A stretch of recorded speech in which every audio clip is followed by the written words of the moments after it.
Admiral stood at the window of the new dawn, watching the massive station grow larger in the darkness of space. After 200 years of asking, begging, and waiting, humanity finally had its chance. The Galactic Council had agreed to meet with them. Pressed his hand against the cold glass. Behind him, Ambassador was reviewing her speech for the 100th time. She looked nervous. She had every right to be. This meeting would decide humanity's future among the stars. "How do I look?" asked, smoothing down her formal uniform. "Like someone who's about to change history," said with a small smile. The council station was enormous. It had floated in space for 50,000 years, home to the four species that ruled the galaxy. The Empire, with their scaled skin and cold eyes. The Collective, tall and thin like moving shadows. The Sovereignty, massive reptilian warriors. And the Hegemony, beings made of living crystal that sparkled in starlight.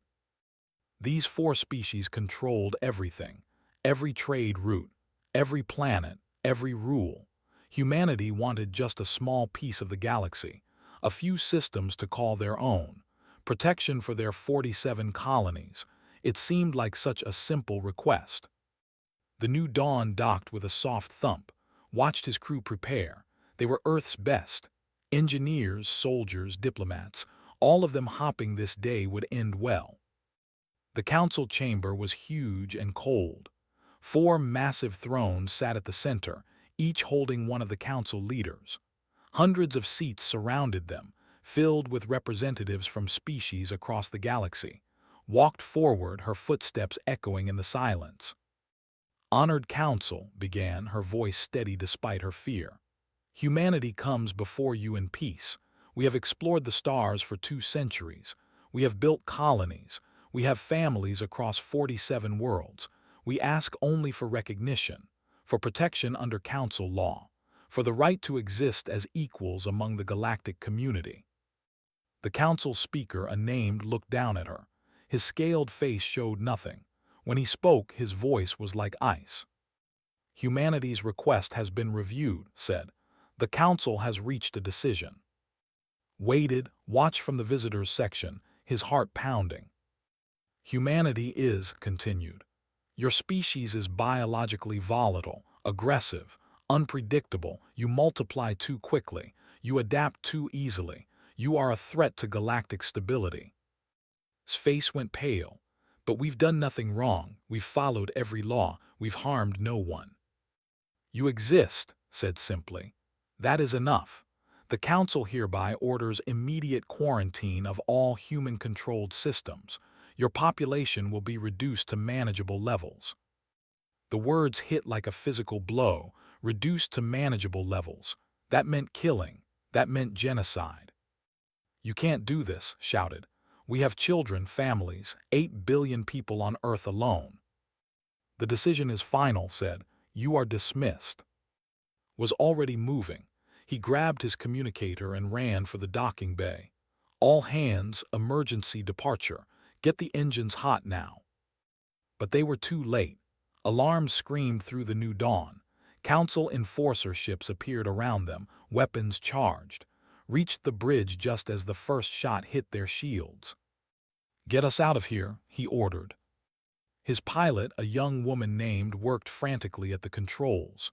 "They've locked onto us. I can't break free." Looked at his crew. Good people, people with families back home. He thought of his daughter on Mars colony, his wife in Sol. He grabbed the communication controls. "This is Admiral of Earth," he broadcast on all frequencies. "The Council has betrayed us.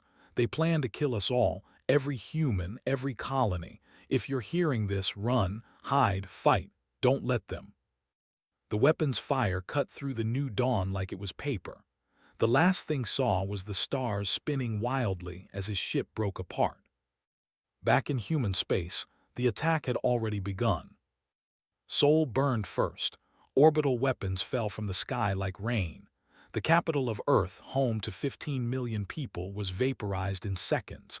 Then Beijing, then Mumbai, then every major city on Earth. On Mars colony, Captain Wu watched in horror as the feeds from Earth went dark one by one. He commanded Titan Station, a mining facility in Saturn's orbit. It was small, unimportant. Maybe that's why the council ships hadn't reached them yet. "Sir, we're receiving distress calls from everywhere," his communications officer said, her voice breaking. "Europa Station is gone. The moon bases are gone. Earth is. Earth is." "I know," Wu said quietly. He stood and addressed his crew. "Listen to me. We can't save Earth. It's already gone, but we can save ourselves. We can survive. Power down all systems. Make us invisible. Every ship, every station that can hear me do the same. Hide. The council thinks we're weak. Let them think we're dead." His chief engineer, a brilliant woman named Song, looked up from her console. "Sir, if we power down, we'll freeze. We'll die." "If we don't power down, the council will kill us," Wu said. "We have a choice. Die now or survive long enough to make them regret this." Nodded slowly. "I can keep life support running on minimal power. They won't detect us." "Do it." The lights on Titan Station went dark. Across human space, the few survivors did the same. Mining ships, colony transports, research stations. They all went silent, playing dead, hoping the council would move on. 3 days later, the attack ended. The council fleets moved away, satisfied with their work. They left behind ruins, dead worlds, floating debris that used to be ships and stations. Captain Wu sat in the dark command center of Titan Station, counting the losses. 8.4 billion humans dead. Earth was a burning wasteland. Most colonies destroyed. Only about 200 million survived, scattered across 23 locations. He started recording a message. His hands shook, but his voice was steady. "To all surviving humans, wherever you are, my name is Wu. I was a mining captain. Now I'm the highest-ranking officer alive. The council murdered our families. They destroyed our world. They think they've won. They think we're finished." He paused, looking at the dark screens around him. "They're wrong. We're still here. Humanity doesn't die easily. We adapt. We survive. And we never ever forget. The council wanted to reduce us to manageable levels. Instead, they've created something they can't manage. An enemy that will never stop, never surrender, never forgive." He ended the recording and sent it to every surviving station and ship. In the darkness of Titan Station, surrounded by grieving survivors, Wu made a promise to the ashes of Earth. This wasn't over. This was just the beginning. 15 years passed in silence. The Galactic Council returned to normal. The 4 ruling species forgot about humanity like a bad dream. In the Grand Council chambers, General of the Empire received medals for his efficient handling of the human problem. The galaxy moved on to other concerns: trade disputes, border conflicts, the usual politics of power. Council records listed humanity as extinct, a small notation in the historical archives. Just another species that couldn't adapt to galactic civilization. They were very wrong. Far beyond the mapped regions of space, in the dark between the stars, humanity was building. Marshal Wu stood on the command deck of New Sanctuary, a massive station built inside a hollow asteroid. Around him, holographic displays showed dozens of hidden bases, shipyards, and colony sites. Places the council didn't know existed, places they couldn't find. "Report," Wu said to his officers. Director Song stepped forward. She looked older now, her hair streaked with gray. 15 years of constant work had aged them all. "We have 47 warships completed, another 100 in construction. The new quantum drive systems are ready for testing." "Weapons?" Wu asked. "Beyond anything the council has," said with a cold smile. "We've had 15 years without their rules telling us what we can't research. We've made progress they wouldn't believe." Wu nodded. Without the council's restrictions, human innovation had exploded. They'd weaponized quantum technology, created self-replicating combat, built AI systems that could pilot ships better than any organic being. The Council had stagnated after 50,000 years of peace. Humanity had evolved in 15 years of rage. Intelligence, Wu turned to Park, his head of covert operations. Pulled up another display. We have deep cover agents in every Council territory. They've been there for years. The Council never suspected a thing. One of those agents was a man named Shin. For 12 years, he'd pretended to be a simple cargo hauler, moving goods between systems. No one paid attention to cargo haulers. They were invisible. But saw everything. He mapped military bases, counted ships, recorded patrol routes, security codes. Every piece of information went back to Park's network. The Council thought they were safe. They thought humanity was gone. Their arrogance made them blind. In the training facilities of New Sanctuary, a new generation prepared for war. Young people who had never seen Earth. They were born on hidden stations and secret colonies. They grew up hearing stories of the burning world, of murdered families, of a genocide the galaxy wanted to forget. Jin was one of them. At 20 years old, he was humanity's youngest fighter pilot. He'd been 5 when Earth died. He barely remembered it, just fragments. His mother's face, the sound of alarms, running through corridors as adults screamed. Now he flew combat simulators 12 hours a day, preparing for a war that was coming. His instructors said he was gifted. Natural instincts, lightning reflexes. But Jin knew the truth. He wasn't gifted. He was angry. Every simulation was practice for revenge. Again, his instructor barked after Jin completed another perfect run. "I've done this 50 times today," Jin protested. "Then you'll do it 51 times. They won't get tired, neither will you." Jin reset the simulator. Around him, hundreds of other pilots did the same, an army growing in the darkness. Learning, training, waiting. In the Council territories, strange things started happening. Ships disappeared near the galactic rim. Mining stations lost contact. Supply convoys vanished without trace. The Council investigated, of course, but agents made sure every incident looked normal. Pirates, equipment failure, navigation errors, nothing suspicious, nothing to worry about. The Council never suspected humanity was testing its new weapons on their ships, perfecting tactics, studying how they fought, learning their weaknesses. Marshal Wu called a meeting of all surviving human leaders. They gathered in New Sanctuary's main hall. 200 million people represented by 100 delegates. "The question before us is simple," Wu said. "Are we ready?" Director Song stood. "Our technology is superior, our ships are faster, our weapons are more powerful. Militarily, we're ready." "But are we right?" a medical officer named Sora Jin asked. She was Jin's aunt, one of the few who questioned the path of revenge.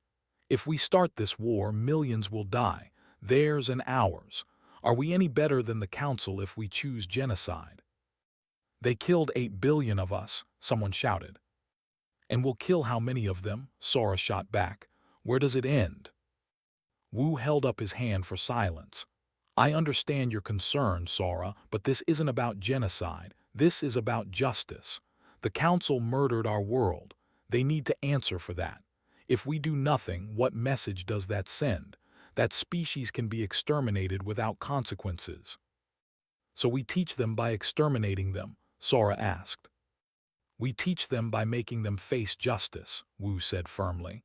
"We're not the Council. We won't target civilians. We won't destroy their worlds, but their leaders will stand trial. Their military will be defeated, and the galaxy will learn that humanity survives." He looked around the hall. "This is too important for me to decide alone. We vote, all 200 million of us, war or peace, justice or forgiveness." The vote took 3 days. Every human in every hidden base cast their choice. Adults and children, soldiers and farmers, engineers and teachers. The results came back unanimous. 200 million votes for war, 0 for peace. Even Sora Jin voted for war, though tears ran down her face as she did. "I don't forgive them," she said quietly. "I can't. Maybe that makes me a monster, but they killed my family. They killed everyone's family. If I vote for peace, what does that say about the people we lost? That their lives didn't matter." Marshal Wu addressed the fleet one last time before the war began. Every screen in every base showed his face. Every survivor listened. "Tomorrow we return to the galaxy," he said. "The Council thought they killed us.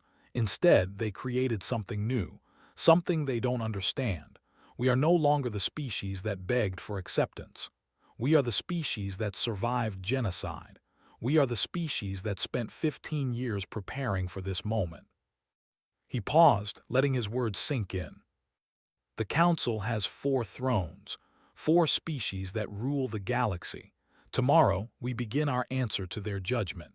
We will show them what humanity learned in the darkness. We learned that mercy is weakness, that peace is a lie told by the powerful, that the only voice that matters is the voice backed by strength." Around the hidden bases, warships powered up their engines. Fighter squadrons prepared to launch. Marines checked their weapons. 15 years of preparation was over. "They took our world," Wu said, his voice hard as steel. "They took our families. They thought they took our future. Instead, they gave us purpose. Tomorrow, we remind them why Earth was called humanity's cradle, not because we were born soft, but because we needed a cage until we learned to hunt." The fleet moved out, silent as ghosts, heading toward Council space. The war had begun. The Empire controlled 400 star systems. Their military was the largest in the galaxy. 50,000 warships, hundreds of bases, millions of soldiers. They had ruled for 20,000 years without challenge. They never saw humanity coming. Admiral Na commanded the attack fleet approaching Ash Prime, the military academy world. Her ships traveled through quantum space, a dimension the Council thought was impossible to access. But Song had cracked the mathematics 15 years ago. Emerging in 3, 2, 1, her navigator counted down. 40 human warships appeared in orbit around Ash Prime simultaneously. The defense fleet was caught completely unprepared. Half their ships weren't even powered up. "All weapons fire at will," Na ordered calmly. The human ships moved like nothing they had ever seen. Fast, agile, deadly. Their weapons cut through shields like they weren't there. In the first 5 minutes, 20 cruisers were destroyed. The commander, a general, named or scrambled to respond. "All ships, battle formation, return fire." But the ships were slow, built for intimidation, not combat. They hadn't fought a real war in 1,000 years. The human pilots had trained every day for 15 years. Jin flew his fighter through the chaos, his targeting computer painting enemy ships red. His wingmen stayed in perfect formation. They'd practiced this exact scenario 100 times. Break left," his squadron leader called out. Jin dove his fighter underneath a battleship, firing as he went. His missiles hit the engine section. The battleship exploded, debris spinning into space. "Splash 1 battleship," Jin reported. "Good kill, reform on me." But the real surprise wasn't the ships, it was what happened next. Director Song's masterpiece reached the battlefield. Clouds of microscopic machines, each one smaller than a grain of sand. Millions of them. They spread through space like invisible smoke, seeking out ships. They passed through shields as if they weren't there. They crawled over hull plates, finding tiny gaps and seams. They infiltrated the ships from within. General Or watched his tactical displays go haywire. "What's happening? Why are our shields failing?" His engineer stared at her screens in confusion. "Sir, something's eating through our systems. I've never seen anything like this." The disassembled shield generators, destroyed weapon batteries, cut power lines. What should have been a weeks-long siege took 6 hours. By the time the sun set on Ash Prime, the entire defense fleet was floating debris. Admiral Na stood on her bridge looking at the ruined ships, Part of her felt sick. These were living beings she just killed. But then she remembered Earth, remembered the cities that burned, remembered 8 billion dead. "Open a channel," she ordered. "All frequencies. I want every species in the galaxy to hear this."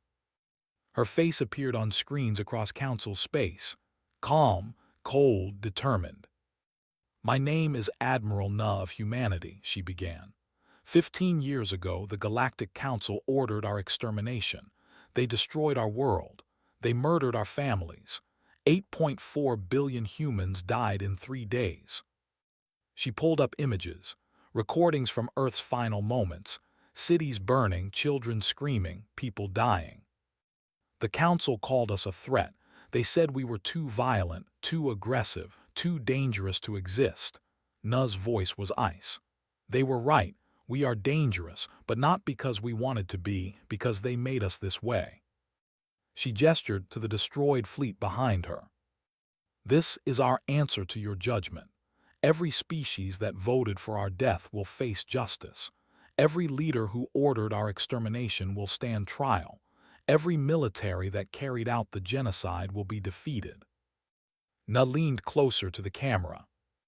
"We don't want your forgiveness. We don't want your apologies. We want your thrones. We want the galaxy to know that humanity survives, that we remember, that we never ever forget." The message ended. Across the galaxy, billions watched in shock. The dead had returned, and they were winning. In the council chambers, emergency meetings began. The collective proposed immediate negotiation. The sovereignty demanded total war. The hegemony said nothing, their crystalline forms processing this new threat. The Emperor Old couldn't believe the reports. "How is this possible? We killed them. They're extinct." "Apparently not, Your Majesty," his advisor said carefully. Over the next 8 months, humanity carved through space like a blade through water. They struck everywhere at once. Supply depots, communication relays, shipyards, military academies. Each attack was precise, calculated. The human forces avoided civilian casualties when possible. This wasn't about revenge killing. This was about dismantling an empire. Shin's intelligence proved perfect. Every base he'd mapped was hit. Every security flaw he'd found was exploited. 12 years of careful observation paid off in blood and fire. The military tried to adapt. They human tactics, upgraded their weapons, changed their formations, but they were learning in the middle of a war. Humanity had trained in peace. General, the officer who had earned medals for handling the human problem, found himself commanding the defense of his. He'd been so proud 15 years ago. He'd thought the genocide was righteous, necessary. Now human ships filled his sky, and he finally understood what he'd done. "Sir, they're calling for you to surrender," his communication officer said. Looked at his shaking hands. He thought of the medals on his wall, the celebrations after Earth burned, the promotions, how easy it had all seemed. "Connect me to their commander," he said quietly. Marshal Wu's face appeared on screen, older now, tired, but his eyes were sharp and hard. "I'm General," the said. "I led the attack on Earth. I ordered the orbital bombardments. If you want someone to blame, blame me." Wu stared at him for a long moment. "You'll stand trial. You'll answer for what you did. But you won't die today, General. Death is too quick. You'll live long enough to see humanity reclaim everything you tried to destroy." Was arrested and taken aboard a human ship. His trial was broadcast across every council world. Millions watched as the general who killed Earth faced judgment. But Marshal Wu surprised everyone. He didn't execute, didn't torture him, just sentenced him to life imprisonment. "We're not like you," Wu said at the trial. "We don't celebrate murder. We don't give medals for genocide. You'll spend the rest of your life knowing what you did, knowing you failed. That's justice." 8 months after the war began, Emperor transmitted his surrender. The ancient leader, now broken and defeated, appeared on every screen in his empire. "The empire surrenders unconditionally to humanity," he said, his voice shaking. "We accept full responsibility for the genocide. We submit to human judgment." The first galactic throne fell silent. In his fighter, Jin watched the Emperor's surrender message. He was 21 now, a veteran of 47 battles. He'd killed more enemies than he could count. He'd seen friends die. He'd been shot down twice and rescued both times. He should have felt happy, victorious, but all he felt was tired. "One down," his squadron leader said over the comm. "3 to go." Jin looked at the below. Millions of civilians lived there. Families, children, people who hadn't voted for Earth's death. People who were just trying to survive like humans had. "Yeah," Jin said quietly, 3 to go. But something had changed in him. The anger that drove him was still there. But now there was something else too, something that felt like doubt. He pushed the thought away and flew toward the carrier. There was still work to do. The collective tried diplomacy first. They always did. Representative met with human diplomat Myra in neutral space. That was tall and thin, moving like a shadow in the dim light of the meeting room. Myra sat across from her, face expressionless. "We can fix this," said her voice soft. "The collective offers full reparations, territory, resources, even a seat on the council. We acknowledge the terrible wrong done to your people." "You voted to kill us," Myra said flatly. "All of you, 4 species, unanimous vote, exterminate humanity." "We were wrong, we admit this, but more war solves nothing. How many more must die?" Myra stood up. "You can't negotiate your way out of consequences. You thought humanity would just disappear. Now you want peace because you're losing. The answer is no." "Then what do you want?" asked desperately. "Justice," Myra said. "Trials for every leader who voted yes. Compensation for every human life taken. And proof that you understand what you did." She walked toward the door. "You can surrender or you can fall fighting, but you don't get to skip the consequences by offering us money." The meeting ended badly. The sovereignty chose war. Their warrior culture saw surrender as worse than death. When Marshal Wu demanded their submission, the Warlord Prime sent back a simple message: "Come and take it." So they did. The Battle of Major was hell. They were different from they weren't politicians or bureaucrats. They were soldiers, real warriors who trained their whole lives for combat. Their ships were tough. Their weapons were powerful, and they didn't run away. Wu led the assault personally, commanding from the flagship Remembrance. He was 60 years old now, gray-haired and battle-scarred, but he'd promised to see this through. "They're not backing down," Admiral Na reported from her position. "Every ship we destroy, 2 more take its place." "Then we destroy those 2, Wu said grimly. The battle lasted 4 months. 4 months of constant fighting, ships exploding, people dying, Marines landing on enemy stations in brutal close combat. It was the longest single battle in galactic history. They used biological weapons, something they had been too civilized for, virus bombs, toxins, genetic plagues designed to kill humans specifically. Hundreds of human soldiers died choking on their own blood. Director Song worked around the clock, developing countermeasures. She created adaptive armor that changed in real time to fight biological attacks, medical systems that could cure diseases before they spread.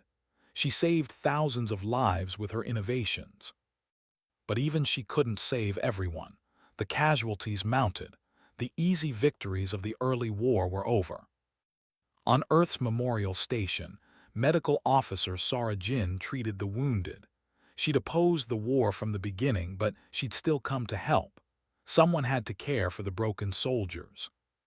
"Why are we still fighting?" a young Marine asked her. He'd lost both legs to a blast. "Haven't we done enough?" Sara didn't have an answer. She just held his hand until the pain medicine kicked in. She found Marshal Wu in the strategy room, staring at casualty reports. "We're becoming what we fought against," Sara said quietly. Wu looked up, exhausted. "What choice do we have? The they won't surrender. Then we stop fighting, we pull back, we prove we're better than the Council. And if they attack us again, if they decide to finish what the Council started, Wu shook his head. I don't like this either, Sora, but we have to finish it. The galaxy needs to know that humanity can't be pushed around, can't be killed without consequences. At what cost? Sora asked. How many humans have died fighting this war? How many more will die? Fewer than died on Earth, Wu said coldly. I watched 8 billion people burn. If I have to sacrifice millions more to make sure it never happens again, I will. Sora left without another word, but she wasn't alone in her doubts. More and more humans were questioning the war, especially the younger generation who didn't remember Earth, who'd only known war and death. While humanity fought, the intelligence officer Park discovered a terrifying secret. Her agent Bay had infiltrated the hegemony's crystalline networks. What he found made her blood run cold. They were building a device that could sterilize entire regions of space, kill every living thing in hundreds of star systems at once. They'd been building it quietly while everyone watched the war. And they'd found new sanctuary, humanity's hidden capital, home to 40 million civilians. Brought the information to Wu immediately. How long until the weapon is operational? He asked. 6 months, maybe less. Wu looked at Director Song. Can we stop it? Pulled up calculations on her screen. She worked in silence for several minutes, her face growing more grim. It would take 8 months to develop a countermeasure. We don't have that kind of time. Then we destroy it before they can fire, Wu said. It's in the middle of space, Admiral Na pointed out. Deep behind their lines, we'd have to fight through their entire fleet. We don't have a choice. Jin sat in the pilot briefing room listening to the mission parameters. A strike on the weapon platform, long range, deep penetration, high casualties expected. We need volunteers, the briefing officer said. This is a one-way trip for most of you. Even if we succeed, many won't make it back. Every pilot in the room raised their hand. Jin raised his too, even though his hands were shaking. After the briefing, he found Sora Jin, his aunt, the only family he had left. I'm going on the mission, he told her. Sora looked at him with sad eyes. You're 22 years old. You've been fighting since you were 20. You don't even remember what peace is like. I remember Earth burning, Jin said. I remember running through corridors while people screamed. I was 5 years old. That's all I remember of peace. And now you're volunteering to die? Sora asked. Jin was quiet for a moment. I'm volunteering to protect 40 million people. If the fire that weapon, new sanctuary is gone, all those families, all those children, someone has to stop them. Why does it have to be you? Because I'm good at it, Jin said simply. I've survived 47 battles. I know how to fight, how to kill. Maybe that's all I'm good for now. Sora hugged him tightly. Come back alive, please. I'll try, Jin said. The Warlord Prime finally realized his people faced extinction. After 4 months of brutal fighting, after losing 2/3 of his fleet, he transmitted a message to Marshal Wu. The sovereignty requests terms of surrender. Wu accepted. He needed forces for the second throne fell, but there was no celebration. Everyone knew the worst was still coming. The collective collapsed without a fight. Seeing the surrender, their government fractured. Half their systems gave up immediately. The other half joined forces with the hoping that would save them. The third throne crumbled from fear. In the strategy room of the Remembrance, Marshal Wu looked at the tactical display. The weapon would be ready in 6 months. Director Song needed 8 months to develop a counter. The math was simple. They had to attack now or lose everything. Prepare the fleet, he ordered. Every ship, every fighter, this is it. Admiral Na looked at him. If we lose this battle, humanity is finished. If we don't fight, humanity is finished, Wu corrected. At least this way we die trying. Jin climbed into his fighter cockpit. Around him, thousands of other pilots did the same. Marines checked their weapons. Ship captains said goodbye to their families. Everyone knew this might be the last time. The fleet assembled in dark space, preparing for the final jump. Marshal Wu transmitted one last message. "We didn't ask for this war. We didn't want to be conquerors. We just wanted to live in peace among the stars. The Council took that choice away from us, so now we take the choice away from them. Today, we end this. Today, the last throne falls." The fleet jumped into quantum space, heading toward the core, toward the final battle, toward the end of everything. The weapon fired early. Director Song's calculations were wrong. Not by much, just 3 weeks.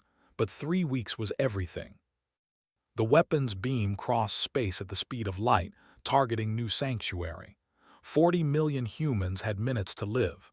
Families, children, people who thought they were safe in humanity's hidden capital. "Get them out," Marshal Wu screamed into his communicator from the bridge of the Remembrance. "Evacuate everyone." But there wasn't time. The ships were days away from the core. They couldn't reach New Sanctuary before the beam hit. Director Song sat at her engineering station, watching the numbers. She'd spent 15 years building weapons, developing technology, winning battles. Now her math had failed. 40 million people would die because she was wrong by 3 weeks. "Unless—" "I have an idea," she said quietly. Admiral Na turned to her. "What kind of idea?" "A bad one," pulled up her calculations. "The weapon uses quantum entanglement to focus its energy. If someone could get to the weapon's core and manually disrupt the entanglement field, it would backfire, destroy itself." "How close would someone need to get?" Wu asked, already knowing the answer. "Inside the core, about 50 meters from the reaction chamber." "That's suicide," Na said flatly. "Yes," agreed, "but it would save New Sanctuary, and it would destroy the weapon before they can fire again." Wu stared at her. "No, we'll find another way." "There is no other way," stood up, her face calm. "I built most of our weapons. I know this technology better than anyone. If someone has to do this, it should be me." "I won't order you to die," Wu said. "You're not ordering me, I'm volunteering," smiled sadly. "I've been fighting this war for 25 years. I'm tired, Wu, let me end it." Before anyone could stop her, grabbed a small strike team and took a fast ship toward the weapon platform. Jin's fighter squadron flew escort, protecting her approach. The fleet tried to stop them. Massive crystalline warships appeared, weapons charged, but the human fleet hit them like a hammer, buying time. Jin dodged through enemy fire, his fighter dancing between crystal ships. His wingmen fell one by one, 3 fighters, 5, 7, but they kept the path clear. "Go, Director," Jin shouted over the comm. "We'll hold them." Ship punched through the defenses and docked with the weapon platform. She and her team ran through corridors of living crystal, fighting past guards. 2 of her team died getting her to the core. She stood in front of the reaction chamber, beautiful and terrible, glowing with impossible energy. The beam was already firing toward New Sanctuary. She had maybe 2 minutes. Pulled out the disruption device she'd built. Her hands didn't shake as she entered the activation codes. She thought about Earth, about the 25 years since it burned, about all the people she'd saved with her weapons, about Wu and the crew who'd become her family. "This is Director Song," she transmitted to the fleet. "The weapon is disrupted. New Sanctuary is safe. Tell Marshal Wu I said." The weapon exploded. They destroyed the platform and everything near it, including ship, On the Remembrance, Wu watched the explosion on his screens. He closed his eyes. 25 years. They'd been fighting together for 25 years. Now she was gone. "Sir, the fleet is breaking," Admiral Na reported quietly. Without their weapon, they had nothing. Their crystalline warships started to retreat, but the human fleet surrounded them. 4,000 ships against the entire armada. The Battle of Crystal Throne was the largest space battle in galactic history. Ships exploded like stars. Fighters weaved through debris fields. Marines boarded crystalline fortresses in brutal close combat. Jin flew until his fighter ran out of ammunition.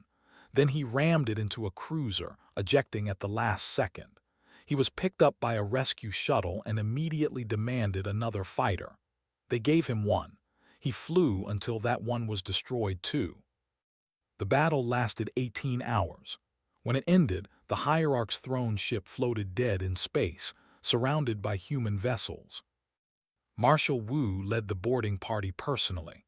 He was old now, 65 years old, but he wanted to look his enemy in the eye. The Hierarch was ancient, a being of pure crystal that had lived for thousands of years. It didn't speak human language, but translation devices made communication possible. "You have won," the Hierarch said simply. "What now? Will you destroy us as we tried to destroy you?" Wu was quiet for a long moment. He thought about Song, about Admiral dead 25 years ago, about 8 billion humans who never got a choice. "You'll stand trial," he said finally. "You'll answer for what you did, but no, we won't destroy you. We're not like the Council, we're better than that." The war was over. All 4 galactic thrones had fallen or surrendered, but the cost was terrible. Of the 200 million humans who began the war, 60 million were dead. Entire fleets destroyed. Colonies wiped out. Families torn apart. The victory tasted like ash. Diplomat Myra presented humanity's terms to the defeated Council species. Everyone expected harsh punishment, occupation, revenge. Instead, humans offered something different. "The Galactic Council is dissolved," Myra announced. "No species will rule over others. Instead, we propose an assembly of equals. Every species gets a voice. Every world gets representation. We'll govern together or not at all." The former Council species were shocked. "You're giving us equality after everything we did?" An representative asked. "We're proving we're better than you," Myra said coldly. "The Council killed us because they feared us. We won't make the same mistake. But make no mistake, this isn't forgiveness. We'll never forget what you did. We're just choosing to build something better from the ashes." Medical Officer Sora Jin became the first Prime Speaker of the new Galactic Assembly. She'd opposed the war, but now she'd lead the peace. Her first decree surprised everyone. "Those who ordered Earth's destruction will face trial," she announced. "But soldiers who followed orders will be offered mercy. We're not here to punish an entire species for the crimes of their leaders." Jin, the young pilot who'd flown 100 missions, made a choice that shocked his fellow soldiers. He joined the new peacekeeping force, not to fight but to prevent future wars. "I've killed enough," he told his former squadron. "I learned how to fight. Now I want to learn how to stop fighting." His Aunt Sara hugged him tightly. "Welcome home, Jin." "I never left," he said quietly. "I just couldn't see it through all the war." 5 years after the war ended, the Galactic Assembly met for the first time on Earth. The planet was still, but cities were being rebuilt. Seoul rose again, constructed by humans and former enemies working together. Representatives from hundreds of species gathered where the council chamber once stood. Instead of 4 thrones, there were seats for everyone. No one ruled. Everyone had a voice. Marshal Wu, now retired, stood at Earth's memorial. It was a wall with 8 billion names carved into black stone, every human who died in the genocide. He found the name he was looking for: Song, Director of Advanced Warfare, Hero of Humanity. "We won," he said to her memory. "But it doesn't feel like victory. Too many of us died. Too much was lost." A young girl, maybe 7 years old, walked up beside him. She was human, born after the war. She'd never known Earth before it burned. "Are you Marshal Wu?" she asked. "Just Wu now," he said gently. "The war is over. I'm retired." "My teacher says you saved humanity." Wu shook his head. "A lot of people saved humanity. I just tried to keep us alive long enough to do it." "Was it worth it?" the girl asked. "All the fighting?" Wu thought about that question for a long time. He thought about dying in the new dawn, about Song sacrificing herself to save millions, about the 60 million humans who fell in the war. "I don't know," he said honestly. "We survived. We won. The galaxy is changing, but we paid a terrible price for it. Maybe your generation will have to decide if it was worth it." The girl nodded seriously, then ran off to join her friends. Above Earth, ships from a dozen species patrolled together. Humans, even learning to work as equals, learning to trust. It was slow, painful work, but it was happening. Admiral Na commanded the joint fleet now. "All stations, this is Admiral. Patrol routes are clear. No incidents to report." It was the most beautiful thing she'd ever said. No battles, no war, just peace. In the memorial gardens, Wu sat on a bench, watching the sunset over rebuilding Seoul. The sky was still ugly with dust and pollution from the reconstruction, but it was getting better, slowly. He thought about the Council's judgment 25 years ago. They'd called humanity violent, aggressive, dangerous. They tried to kill us all to keep the galaxy safe. They were right that humanity was dangerous, but they were wrong about why. We're dangerous because we survive, because we adapt, because when the galaxy tried to exterminate us, we didn't beg for mercy. We didn't forgive. We fought back. We won. And then when we had the power to do to them what they did to us, we chose differently. We chose peace, not because we were weak, but because we were strong enough to stop. The galaxy's thrones fell silent, and in that silence something new was born, something better. Wu stood up slowly, his old bones aching. He took one last look at the memorial wall, at the billions of names, at the price of survival. "We didn't forget," he whispered. "We'll never forget, but we chose to stop. That has to count for something." He walked away from the memorial toward the lights of the rebuilding city, toward the future, toward whatever came next. Behind him, the wall of names stood silent in the gathering darkness. A reminder, a warning, a promise. Humanity had chosen war over forgiveness, but in the end, we chose something else too. We chose hope.